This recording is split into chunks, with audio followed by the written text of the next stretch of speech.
सो next point इसके अंदर operational control.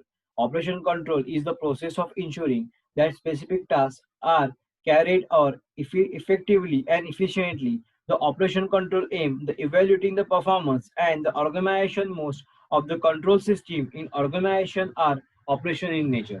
So operation control के अंदर क्या कहा गया है कि ऑपरेशन कंट्रोल में क्या होता है कि आपको जो चेंजेस लाने हैं वो हमें स्ट्रेटेजी के अंदर नहीं लाने, बल्कि हमें जो स्ट्रेटेजी इम्प्लीमेंट कर रहे हैं, जैसे कि आपका ऑपरेशन लेवल पे आप काम कर रहे हो और आप कोई चेक कर रहे हो उसके अंदर कि बाकी के लोग स्ट्रेटेजी जैसे हमने बनाई है उसके ऊपर इम्प्लीमेंट सही से कर रहे हैं कि नहीं कर रहे, मतलब क्या जिसको जिसको जो रिसोर्स अलोकेशन किए हैं हम लोग ने वो सही से काम कर रहे हैं कि नहीं, कोई प्रॉब्लम तो नहीं है, ये हमें उसके ऊपर देखना पड़ता है. और उसके बाद जो स्ट्रेटेजिक इम्प्लीमेंटेशन करने के बाद हमने जैसे लोगों को असाइन की हुई ड्यूटीज है उसके ऊपर देखरेख रखने का काम ऑपरेशन कंट्रोल का होता है.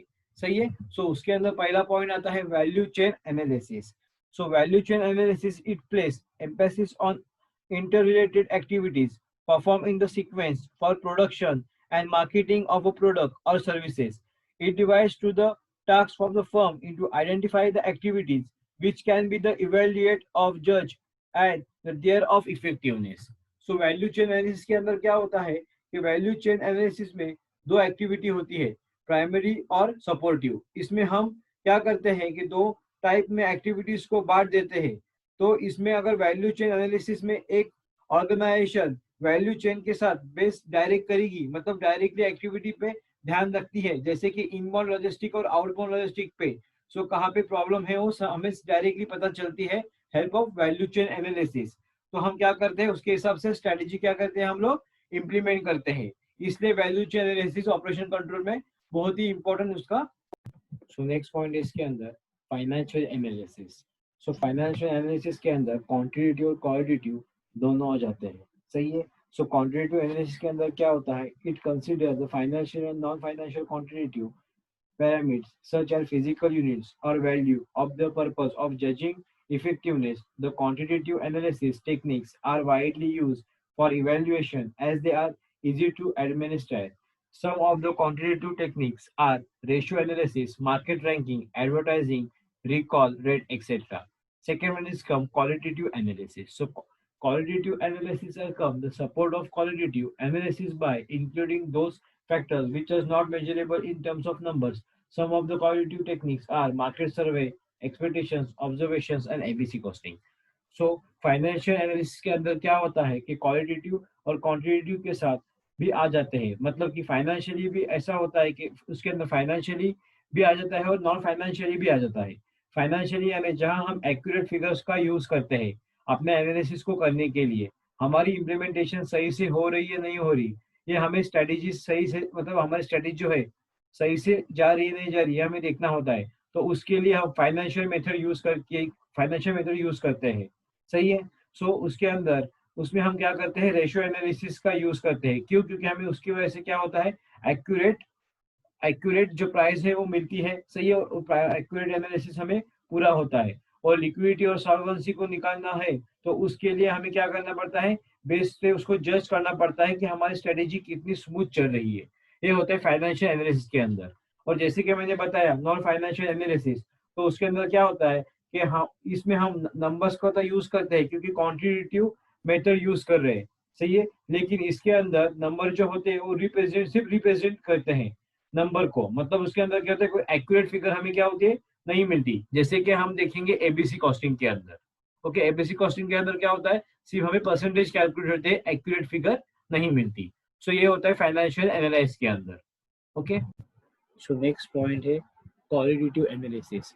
सो क्वालिटेटिव एनालिसिस के अंदर क्या होता है कि आप जो अपनी क्वालिटी के सर्वे कर रहे हो, जज कर रहे हो, सही है, उसके हिसाब से आप इंटरव्यू कर रहे हो कि आपने जो क्वालिटी एनालिसिस की है वो आपके सही से क्या हो रन हो, सही बने. तो इसके लिए आप क्या करोगे उसके हिसाब से आप सर्वे करोगे. सही है. वो सर्वे होने के बाद आपकी जो क्वालिटी है वो सही से जज होगी. तो उसके वजह से क्या होगा आपकी जो स्ट्रेटेजी बनाई है वो आगे चल के रन होगी और आपका जो क्वालिटी प्रोडक्ट है वो क्या होगा अच्छा होगा. ये होता है क्वालिटेटिव एनालिसिस के अंदर, सही है। So qualitative analysis the support of the quantitative analysis include those factor which are not measurable in terms of number. Some of qualitative techniques are market survey, experiments, and the observation of etc. income in qualitative analysis. So next point, comparative analysis. So this analysis adopts a total approach of judging the performance of a firm, and it does not focus on specific area of function, including some techniques. Okay, so in comparative or comparative analysis, इसके अंदर क्या बताया गया है हमें कि comparative analysis इसके अंदर हम दूसरों से कंपनी और दूसरों की जो फर्म है उससे हम क्या करेंगे, कंपेयर करेंगे कि हम उसके बारे में चेक कर रहे हैं कि उसकी परफॉर्मेंस कैसी है उस ऑर्गेनाइजेशन की और वो स्ट्रेटेजी उनकी कैसी चल रही है। सो इसकी वजह से क्या होगा, हमारी जो स्ट्रेटेजी बनाई है और उनके साथ ही हमारी स्ट्रेटेजी सेम रहेगी, जैसे कि मैं नेक्स्ट पॉइंट के अंदर कहा, हमारा भी स्ट्रेटेजी अगर सेम रहेगी तो क्या होगा, हमें भी उनकी हेल्प होगी कि हम हमारी जो स्ट्रेटेजी बनाई है, हमारी जो फर्म है उनके हिसाब से स्मूथली चल सके। ओके, सो उसके अंदर फर्स्ट पॉइंट आता है हिस्टोरिकल एनालिसिस। सो हिस्टोरिकल एनालिसिस के अंदर क्या होता है, इसके अंदर हम पास से चेक करते हैं कि हमारी करंट की परफॉर्मेंस को, यानी करंट में जो चीजें चल रही है, मतलब क्या, जो पास में जो चीजें थी हमारे साथ, सो पास की चीजों के साथ हमारा स्ट्रेटेजी कैसी फॉलो हो रही थी वो हम देखेंगे।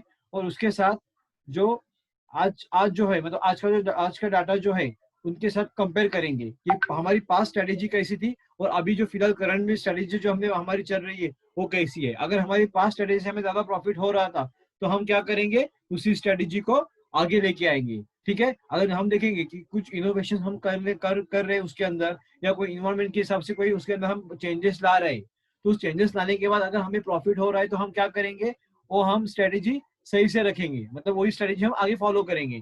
लेकिन हमारी अगर पास स्ट्रेटेजी से हमें ज्यादा प्रॉफिट हो रहा था, मतलब जो हिस्ट्री में हमने जो स्ट्रेटेजी यूज की थी उससे हमें ज्यादा प्रॉफिट हो रहा था, तो हम क्या करेंगे, उसको एनालाइज करके फिर से आगे फॉरवर्ड करेंगे।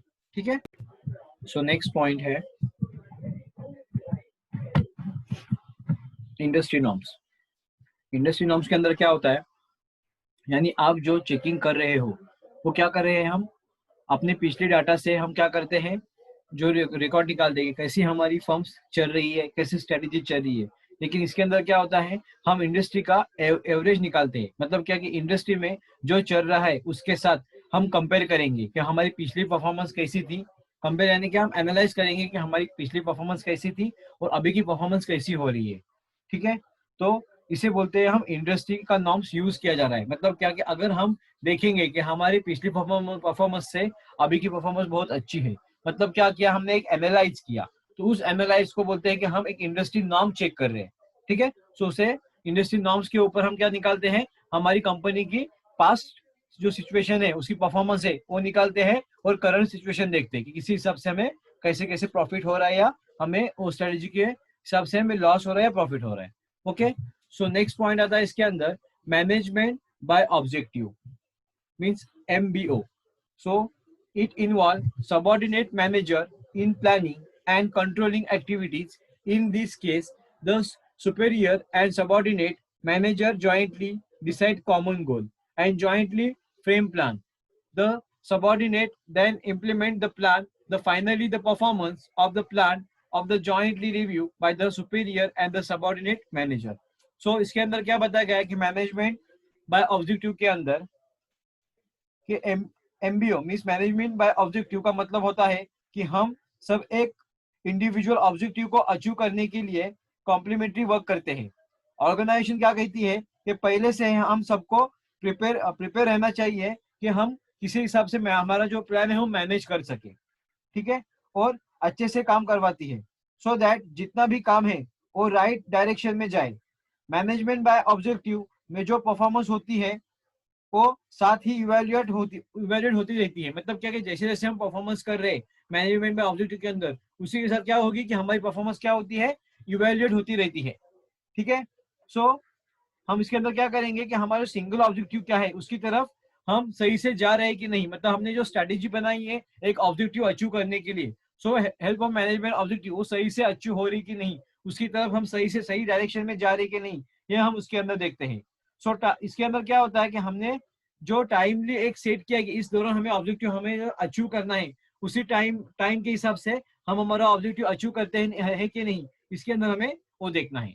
ठीक है, सो मैनेजमेंट ऑब्जेक्टिव क्या कहती है कि एक हिसाब से काम करो और अपने एक डायरेक्शन में काम करो। सो आप अपना टारगेट, आपका जो ऑब्जेक्टिव हो, इजीली आप क्या कर सकते हो, अचीव कर सकते हो। ओके, सो नेक्स्ट पॉइंट है की factor rating. So key factor rating means in this case the key areas of the organization are identified and then the performance in such areas is evaluated। So key factor rating के अंदर क्या होता है कि की factor का मतलब होता है कि आप क्या कर रहे हो, जो इंपॉर्टेंट फैक्टर है जैसे फाइनेंशियल डिपार्टमेंट और मार्केटिंग डिपार्टमेंट के, उन्हें अलग अलग से हाईलाइट करना है। सही है, उसके हाईलाइट करके हमें क्या करना है, हमें उसके ऊपर क्या करना है, नजर रखना है, उन्हें चेक कर रहे हैं, उन्हें चेक करना है कि उसके अंदर कोई प्रॉब्लम तो नहीं है। तो उसे इस टेक्निक को जो हम यूज करते हैं, तो हम क्या करते हैं, की फैक्टिंग रेटिंग निकालते हैं। ठीक है, सो नेक्स्ट पॉइंट आता है इसके बाद budgeting। So, what is meant by the budgeting? Many business use budgeting as a management tool to plan for future activities, allocate comparating resources, and evaluate the term performance. Budgeting mostly deal with estimated and projection that management makes based on what is known as well as projected future uncertain. The budget contingencies method incorporate certain risk factors into the budget process to help a business prepare for potential and management also tool of budgeting method of meeting performance and goals. Okay, so budget are the most widely used of the method for strategic control। तो budget के अंदर क्या बताया गया हमें, budgeting के अंदर हम बजटिंग क्यों करते हैं, क्योंकि बजट एक टूल होता है कि हमें पहले से ही अंदाजा लगा लेते हैं कि हमारी फ्यूचर में इनकम कितनी आनी है और हमें कितना कितना किसी से रिसीव कितना करना है। ठीक है, सो हम क्या करेंगे, हम अपनी जो स्ट्रेटेजी हो क्या करते हैं, सेल करते हैं। जैसे कि हम स्ट्रेटेजी बनाते हैं, सो कितनी हमारी एक्सपेंडिचर हो रही है, कितनी हमें मैन्युफैक्चरिंग करनी है, कितने हमारा लेबर को सैलरी देनी है, मतलब एडवांस में जो इस्टीमेट होगा, सही है, जो इस्टीमेट लगाना होगा फ्यूचर का, हम क्या करते हैं, पहले से ही बजटिंग करके रखते हैं। सो एक कंसेप्ट होती है बजटिंग की। सो बजट में क्या होता है, जो पर्टिकुलर टाइम पीरियड का होता है। सही है, मतलब ये नहीं कि आपने सेट कर लिया तब पूरी जिंदगी यही चालू रहेगा। क्या होता है, बजटिंग का भी एक सही टाइम होता है, टाइमली बजट किया जाता है। जैसे कि 6 महीने के लिए, 1 साल के लिए बजट होता है। फिर इसके बाद बजट का टाइम पीरियड जैसे ही खत्म हो जाता है, तो हम क्या करते हैं, हमारा नया नया बजट तैयार करते हैं। सो हम हमेशा जो नया बजट निकलता है वो कैसे निकलता है, बजट बजट हमारे पूरा में पास, मतलब पास के ऊपर कितना हमें लॉस हुआ, कितना प्रॉफिट हुआ, हमने कितना लेबर को एक्सपेंसेस किया, मतलब कितना उसको पैसे दिए, उसके ऊपर से निकलता है। अगर हमारी कोई पास हिस्ट्री नहीं रहेगी जब हम बजट स्टार्ट करेंगे, तो हम क्या करते हैं, जरूरत के हिसाब से, मतलब कितनी नीड्स है, कितनी जरूरत होती है, कितना इंपॉर्टेंस है, क्या डिमांड है, उसी हिसाब से हम क्या करते हैं, उस बजट को हम क्या करते हैं, प्रिपेयर करते हैं। ठीक है, सो ये होता है बजटिंग। इसके बाद देखेंगे बजटिंग की। सो बजटिंग के अंदर फर्स्ट पॉइंट आता है एडवांटेज ऑफ बजटिंग। तो देखिए कौन से एडवांटेजेस है बजटिंग के। First point, facilitated planning. So the process of creating a budget process and the management of the thing longer term, this the important of the management does not succeed in the achieving the short term goals, it adds focuses on the competitive and financial position and ways to improve it। इसके अंदर क्या बताया गया है, facilitated planning के अंदर कि हम हमारी जो बजटिंग होती है वो कैसा होता है, बजट हमारा लॉन्ग टर्म के लिए होता है। सही है, और हम क्या करते हैं, जब लॉन्ग टर्म के लिए बजट करते हैं, तो अगर हमारी स्टार्टिंग डेज के अंदर अगर हमारा प्रॉफिट नहीं हुआ, हमारा जो बजट के हिसाब से हमारा सेल नहीं हुआ, तो हम क्या करते हैं, वो बजट बंद करेंगे या नहीं, क्योंकि हमारा इसके यही हेल्प होता है। इसके अंदर एडवांटेज क्या बताया कि हमारा जो बजट है वो लॉन्ग टर्म के लिए होता है, 6 मंथ्स 1 ईयर के लिए हम लोग का बजट बनता है। तो कुछ महीनों में अगर स्टार्टिंग के फेज के अंदर हमें प्रॉफिट नहीं मिला, तो हम आगे जाके क्या कर सकते हैं, प्रॉफिट अर्न कर सकते हैं। ओके, क्योंकि हमारा बजट साल के हिसाब से होगा, बड़ा होगा। तो बड़ा होने के कारण अगर स्टार्टिंग में नहीं मिला, तो हमें आगे जाके 100% प्रॉफिट मिलने वाला है। ठीक है, सो इसके अंदर मैं एक एग्जांपल दूंगा झील कंपनी का।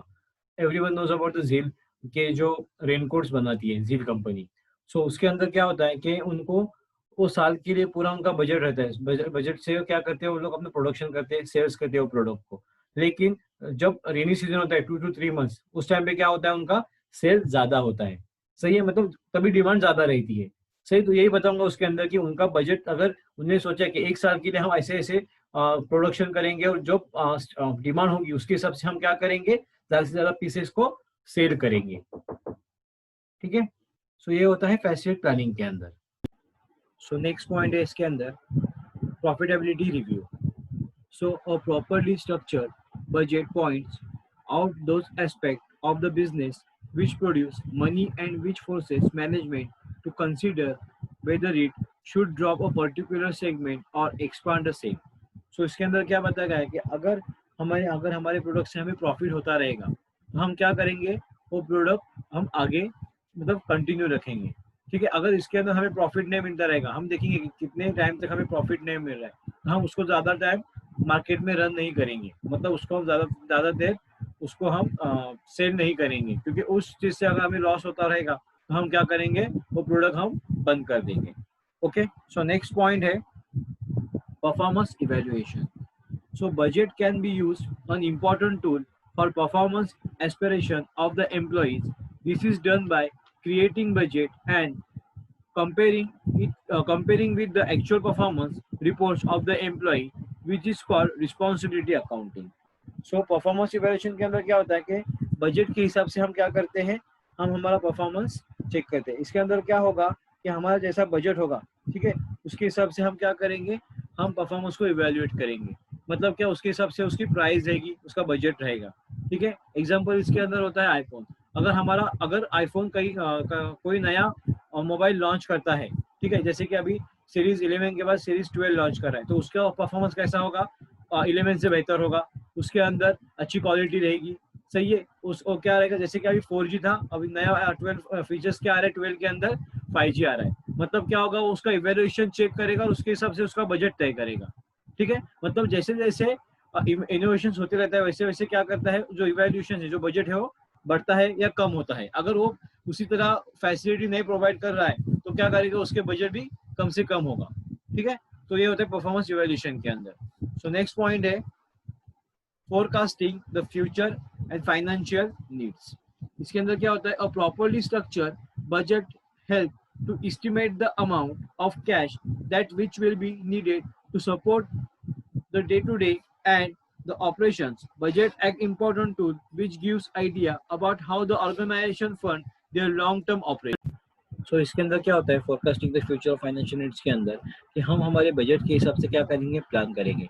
सही है, अगर हमने जो बजट के हिसाब से, अगर सबसे पहले जो हमारे कैश है हमने फर्स्ट स्टेज में उसको खत्म कर दी, और अगर आगे के स्टेज के लिए हमारे पास उतना बजट नहीं रहेगा तो क्या हो सकता है, हमें लॉस हो सकता है।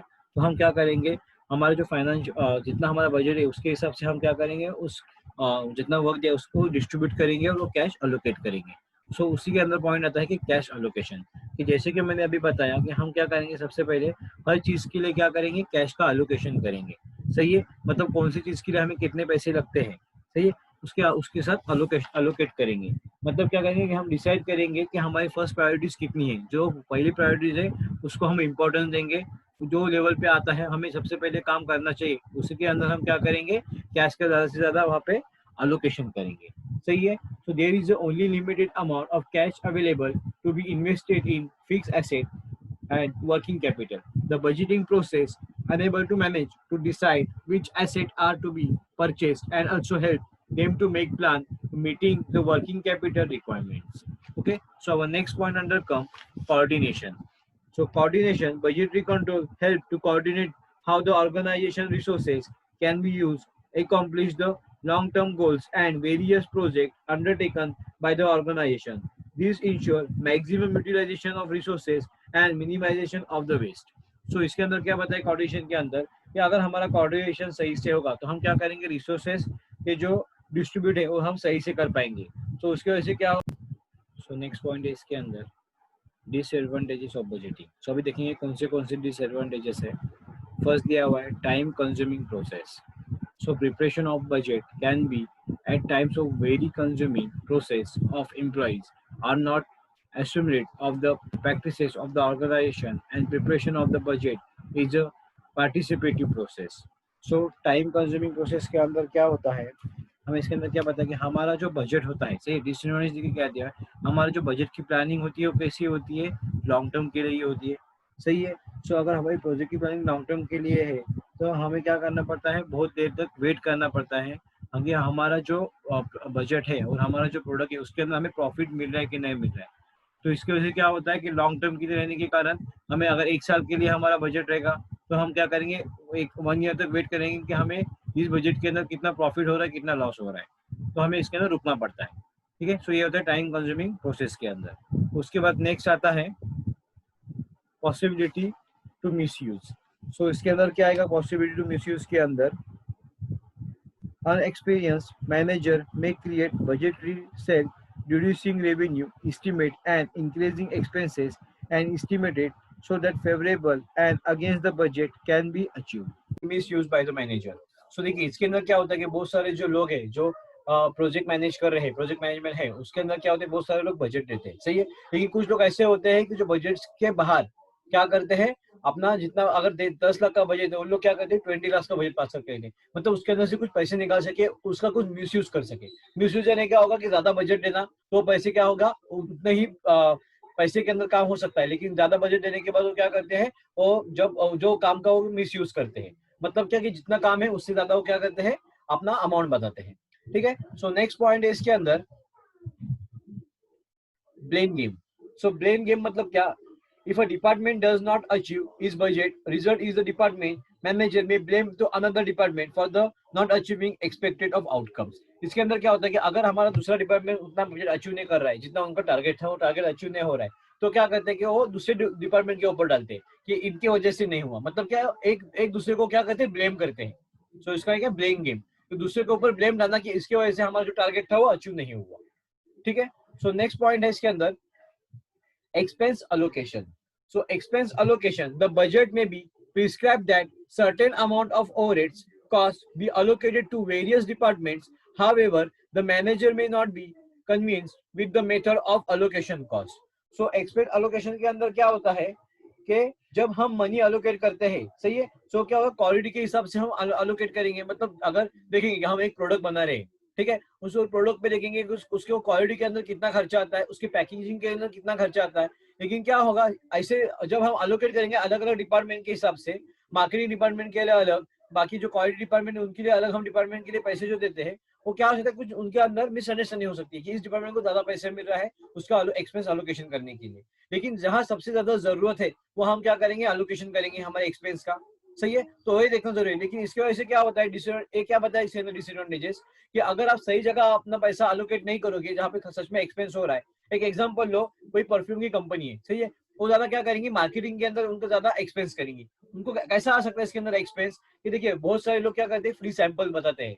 ठीक है, आप बड़े बड़े मॉल में जाओ, आपको क्या देते हैं, थोड़ा मतलब परफ्यूम देते हैं कि आप वो टेस्ट कर सको कि वो परफ्यूम कैसा है, ठीक है, उसकी स्मेल कैसी है।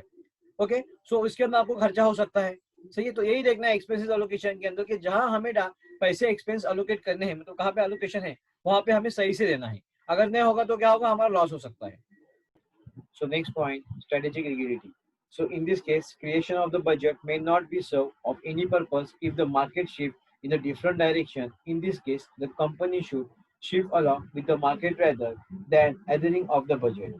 So इसके अंदर क्या होता है कि हम क्या करते हैं, हमारे हिसाब से हम बजट निकालते हैं, ठीक है, पर कभी मार्केट ही अपनी स्ट्रेटेजी क्या होता है बदल देता है। सही है, देखिए बहुत लोगों का क्या था ड्रीम कि वो 2020 ईयर के अंदर ज्यादा से ज्यादा क्या करेंगे, सेल करेंगे या प्रोडक्शन करेंगे। लेकिन क्या हो गया, इन्वायरमेंट की अपनी स्ट्रेटेजी बदली। कैसी बदली कि देखो क्या हो गया, इन्वायरमेंट के ऊपर क्या हो गया, इफेक्ट हो गया कोरोना वायरस का।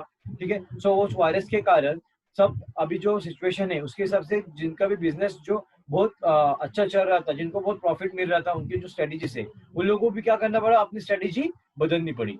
क्यों, क्योंकि जैसे जैसे अगर हमने जो स्ट्रेटेजी सेम रखी तो क्या होगा, कुछ बदले हुए नियमों के साथ हमें भी क्या करना पड़ा, बदलना पड़ा। तो यही बताता है इसके अंदर कि हमें अगर इन्वायरमेंट अपनी स्ट्रेटेजी बदलती है तो उसके हिसाब से हमें भी अपनी स्ट्रेटेजी, हमें भी अपना बजट क्या होगा, बदलना होगा। ठीक है। सो next point, synergy. So the word of synergy is derived from the Greek word synergios, which means working together. Corporate synergy refers to a financial benefit that a corporation expects relies when it merges with acquisition another corporation. It occurs when corporations undercome the interact in the business uses of refer to the ability or two or more utilize of the companies to generate gather value and the performance working together. They did they did good at the generated working apart. Synergy is a form of the most commonly used in the concept of merger and acquisitions. Synergy and the potential financial benefit achieved through it the combined with the companies in the process of behind of the mergers. So synergy is important concept for the managers because it emphasizes of the importance is working together in a comparative and a coordinate fashion. So the ideological scenario is that whole rather than sum of its part, this aspect of 2 plus 2 is equal to 5. So its application can be explained of the industry in which the most efficient plant size would be determined. So in the from broken into smaller unit performing the same function with the lead of the reduce of the aggregate of output. So synergy के अंदर क्या बताया गया है कि synergy जो word है वो कहाँ से आया है, एक ग्रीक वर्ड है। इसका मतलब होता है वर्किंग टुगेदर, साथ में काम करना। सो दो ऑर्गेनाइजेशन होती है, अगर वो एक साथ मिल के काम कर रही होती है, सही है, सो क्या होगा, सो जब उनका इफेक्ट प्रोड्यूस होगा, इफेक्ट प्रोड्यूस होके आता है, तो वो उनका इफेक्ट जो इफेक्ट उनका होता है वो ज्यादा से ज्यादा क्या होता है, बहुत प्रभावशाली होता है in comparison to individual of the performance. So अगर कोई भी ऑर्गेनाइजेशन मार्केट में डील कर रही है, वो अलग अलग सेपरेटली होमवर्क कर रही है कि उसे क्या करना है, तो उनका जो प्रोड्यूस इफेक्ट होगा वो इतना ज्यादा नहीं होगा। अगर वो एक साथ मिलके काम करेंगे तो क्या होगा, उनके कंपैरिजन में जो इंडिविजुअल परफॉर्मेंस से ज्यादा इफेक्टिव टीम वर्क होती है। मतलब क्या कि अगर वो साथ एक ही साथ मिलके काम करेंगे तो क्या होगा, अगर वो अलग अलग काम करेंगे तो उतना इफेक्ट ज्यादा नहीं पड़ेगा उनका, लेकिन वो टीम के साथ जैसे कि सिनर्जी का मतलब ये होता है कि एक के साथ मिलके काम करना, ठीक है। तो सब मिलकर अगर साथ में काम करेंगे ऑर्गेनाइजेशन तो उनका इफेक्ट क्या होगा, बहुत ही प्रभावशाली होगा। ओके, तो हम सिनर्जी में इसी चीज को करने की डिस्कस करते हैं कि हमें आजकल क्या कर रहे हैं, मार्केट में सिनर्जी का कंसेप्ट आया है। सो बेसिकली इसके अंदर क्या होता है कि अलग अलग कंपनीज क्या करती है, डील करती है सिनर्जी के अंदर। ओके, सो उनका बेसिकली इस चीज के लिए गाइडेंस करते हैं कि एक दूसरे के साथ एडजस्ट करो, सही है, और कंपटीशन करने से अच्छा क्या करो, आप एक दूसरे के साथ मिलके काम करो। सो उसके वजह से क्या होगा, जो रिसोर्सेज कंबाइन होंगे, ठीक है, मतलब अलग अलग रिसोर्सेज बनाने की जरूरत नहीं होगी, और दो रिसोर्सेज क्या होंगे, कंबाइन होंगे, उनका परफॉर्मेंस निकलेगा, सही है, और हमारी प्रोड्यूस क्या होगी, सबसे ज्यादा हमारी प्रोड्यूस मार्केट के अंदर होगी, मतलब हम ज्यादा से ज्यादा क्या करेंगे, प्रोडक्शन कर पाएंगे। सो जैसे कि मैंने कहा, the ideological scenario is that whole generate the sum of this part and the expected 2 plus 2 is equal to 5 of the application can be expected to the industry in which most efficient plant size would be the determined. So इसके अंदर क्या होता है कि basically synergy का जो concept होता है 2 plus 2 is equal to 4.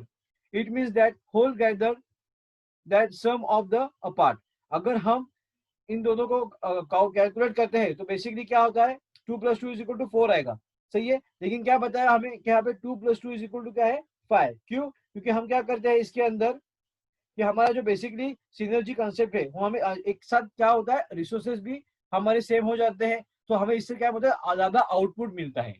मतलब इन्होंने बताया कि सिनर्जी का मतलब ऐसा होता है कि हमें अगर एक साथ काम करेंगे तो हमारे जो आउटपुट होगा, हमारा जो प्रॉफिट होगा क्या होगा, ज्यादा होगा, ठीक है, अगर अलग अलग परफॉर्मेंस करने से अच्छा। तो ये होता है